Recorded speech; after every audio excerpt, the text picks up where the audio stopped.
Il a fallu 5 rounds difficiles à Top Esport pour conserver le trophée, mais la fin serrée signifie que JD aura encore sa première chance au championnat du monde du jeu le mois prochain. Bonne nouvelle pour les fans des deux équipes donc. Mais il est possible que la finale de cette année soit la plus calme de tous les temps, sans public sur les lieux, en raison des précautions sanitaires contre le virus. Le match pourrait ressembler à celui de la nuit dernière. La grosse différence, c'est qu'il n'y avait pas de public. C'était comme un match d'entraînement. Et comme le centre d'attention de millions de fans et de joueurs de la Ligue des légendes, la finale, les mondiaux 2020, débutera le 25 septembre et se terminera le 31 octobre, avec tous les matchs au stade de football de Pudong. Pour que cela se produise dans le cadre de mesures sanitaires strictes, les organisateurs ont pris des mesures comme préparer les visas pour les participants du monde entier et s'assurer que toutes les personnes impliquées respectent les précautions sanitaires strictes.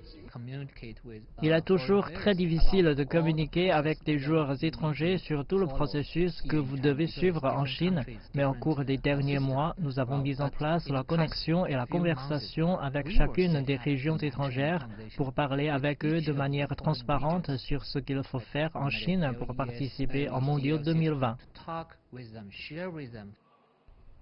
Lin dit qu'il n'y a toujours pas de décision quant à savoir s'il y aura un vrai public présent au stade pour regarder les matchs.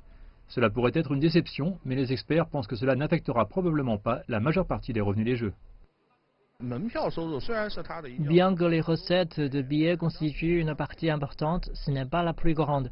Le parrainage d'entreprises traditionnelles est l'une des principales sources de revenus pour les tournois e-sport, mais la vente des droits de diffusion en ligne est une autre partie importante et Bilibili a déjà acheté ses droits pour 800 millions de yuans.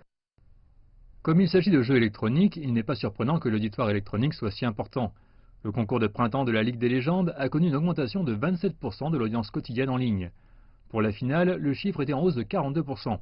Et étonnamment, la compétition de Chine a gagné une popularité croissante à l'étranger, avec une audience en hausse de 140% en dehors de la partie continentale de la Chine. Le public étranger a regardé 2 fois plus longtemps que l'an dernier. Nous avons connu une croissance à partir d'une sous-catégorie sur le jeu. Maintenant, cela devient une industrie indépendante à croissance rapide qui comprenne une très longue chaîne de valeur, beaucoup de partenaires dans toute la chaîne de valeur. Cette année marque le 9e anniversaire du jeu League of Legends. Il y avait 800 millions de joueurs enregistrés dans le monde l'année dernière et la valeur commerciale estimée des jeux s'élève maintenant à 50 milliards de yuan, que les fans y assistent en personne ou non.